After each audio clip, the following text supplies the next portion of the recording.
Violent offense suspect claims officer harassment after GPS tamper alert. Whoa! Right out the gate. Harassment or just doing her job? This already sounds like it's about to explode in court. What do you think? Is this officer overstepping, or is she just following procedure? Judge questions officer's actions. Was it harassment or her job? All right, so according to the updated letter, the office made contact with the defendant. This is what's in the letter, and it states, the defendant who agreed to travel from his home in Eagle Pass to San Antonio for inspection. However, he did not arrive. The defendant stated he spoke with his attorney and would not be traveling to San Antonio for device inspection. This officer attempted to make contact with the alleged victim in the case, but was unsuccessful, and a welfare check was requested from SAPD. As of this writing, the defendant remains in non-compliance. And they said they received a strap tamper alert from Sentinel Monitoring Call Center on May 24th, 2024 at 4:13 p.m. And they said this indicates that the defendant may have attempted to cut, remove, or tamper with the strap attached to the device. All right, we're here in the Classic courtroom move. Judges don't care about feelings. It's all about facts. This is a reminder.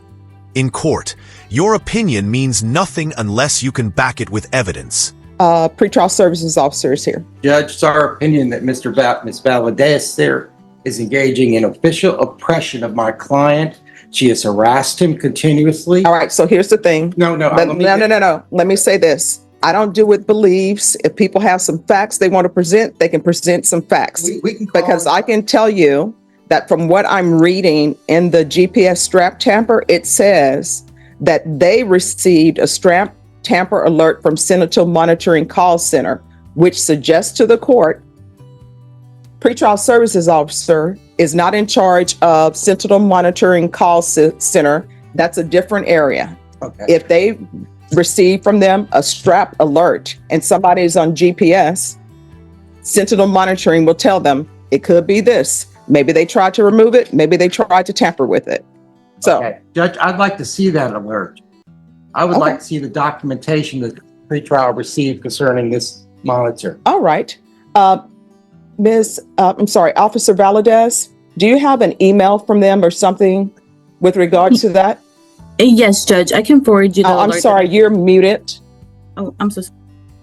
Just 1 second. Let us check on our end. Okay. All right. Could you try it again? Let me just text you real quick. I'm so sorry. Can you hear me now? Yes. Okay, I'm so sorry about that, Judge. Yes, Judge, I can forward you the email I had received from the alert that I'd received. I'm going to send you my email address, and if you'll send it to me, I can print it out for the attorneys here. Yes, Judge, will do. Well, that's going on, Judge. I'd like to make... Well, no. Oh. Just 1 second. We're taking this one step at a time. You wanted to see the Sentinel Monitoring Call Center alert, so we're going to get that to you. Okay, Judge, I just forwarded it to you right now. All right. Let me see if it's come through. My computer, I'm being told, is out of date, so hopefully... there it is. There should be... Important detail here. The device didn't break. It flagged a possible tampering. That's a huge difference. One means malfunction. The other suggests someone might have tried to cheat the system. 2 copies coming.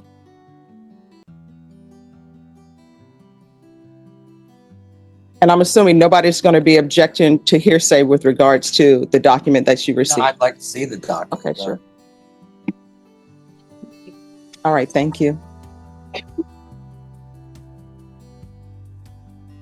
Apparently, Judge, looking at this, it shows that it was working completely, no problems with it. No, here's the thing. It's not the issue of whether it's working. What I'm reading, and correct me if I'm wrong, what I'm reading from it, and everybody said they had no objection to hearsay. It's saying event information, event XMTR tamper. Oh, I see that, Judge. Yes. All right.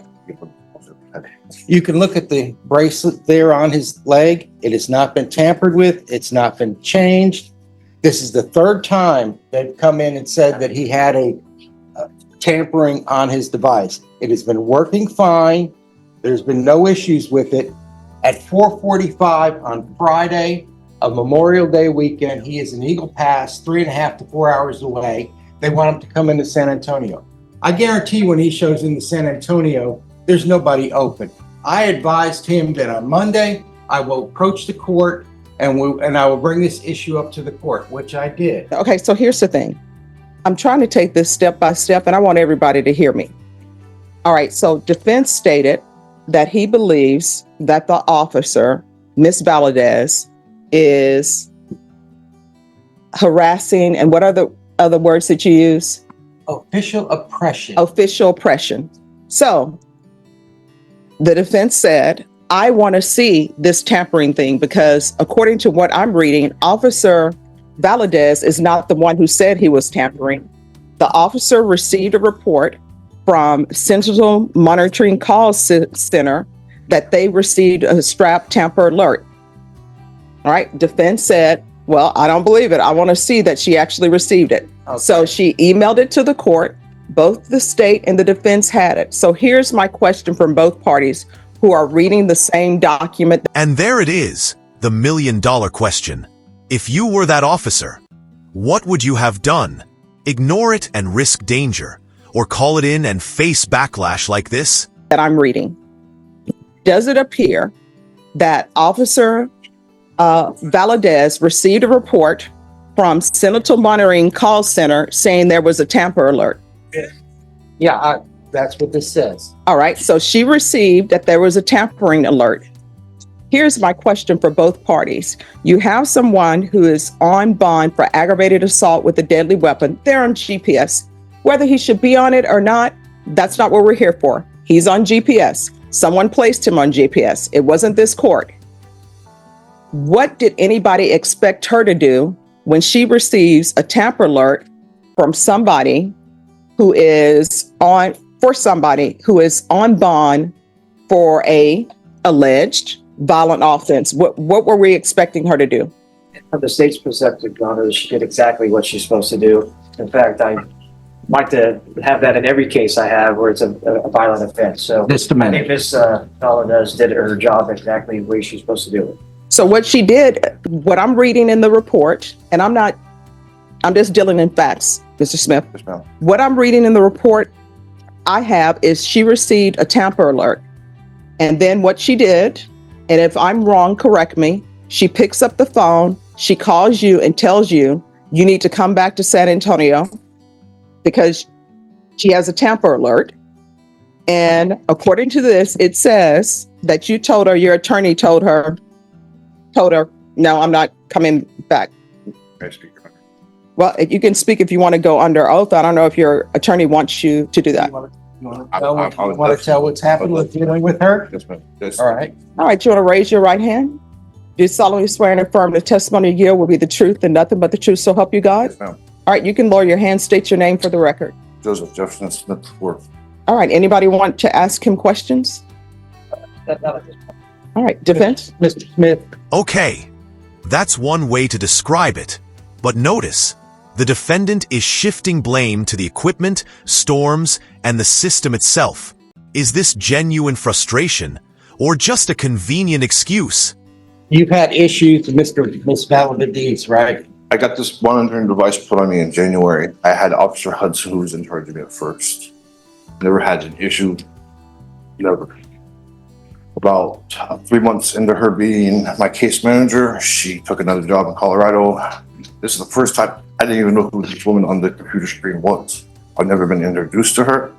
I've never spoken to her personally. All I know is a voice over her phone. This is the third time I've had to drive from Eagle Pass to here, have another one replaced because the Centennial Monitoring Company will call me every other day between midnight and 8 o'clock in the morning, 2, 3, 4 times a night, and ask me, where are you at? And sometimes I've been so aggravated that I've told them, you're monitoring me, you see me on the computer, you tell me. I'm sitting in my home of residence, I'm asleep, 4 o'clock in the morning. You're waking me, my children, and my wife, she has to go to work. And this is where I'm at. Every time I have a thunderstorm where I live, this thing starts going off like a rape whistle. I myself have called police in San Clemente or Orange County, California, trying to let them know because I was freaking out because it was going off. Then eventually I got a hold of like a duty officer that worked at the pretrial confinement place. He told me he would let one of them know what was going on, and if there was an issue, they'd call me back. Never been an issue before. The whole tampering with it, Your Honor, if you would like to, or have maybe one of the officers take a look at it, you can tell it's not been tampered with. There's no cause. I'm not an expert in tampering of devices. I understand that. Actually, I have a huge sore on the side of my foot where it's rubbed me raw, and I have a infection coursing through my veins because it's the circulation in my feet. I'm getting all the surgeries I've had. I can see how fat my hands are today. I swell up. I've had issues with them not charging properly, and I've had to come back and get a new one put on. It's, like I said, this is the third or fourth time this has happened. The issue, and I don't know why there is an issue or why there's so much friction with me and Mrs. Valadez, other than the fact that she tends to speak to me in a demeaning manner, like, and I know she has a job of authority, and I understand that. But also, I deserve respect. And to be told, I'm done talking to you, give the phone back to your wife, is nonsense. It's got nothing to do with my wife. Now, secondly, where I live, I don't get a very good cell service. I live right on the river, where the big Accuses is happening. So, my wife is secondary number. When I can't get service, then they can't do to me, they call her, and I'm right there. You know, I'm never more than 2 seconds, a minute away. And she brings the phone right to me, whether I'm in the shower or I'm working on my vehicle in my driveway, right there. When I leave here, it's like I'm punching a time clock. They watch me go home all the way to Eagle Pass. I mean, that's what GPS is. I understand that.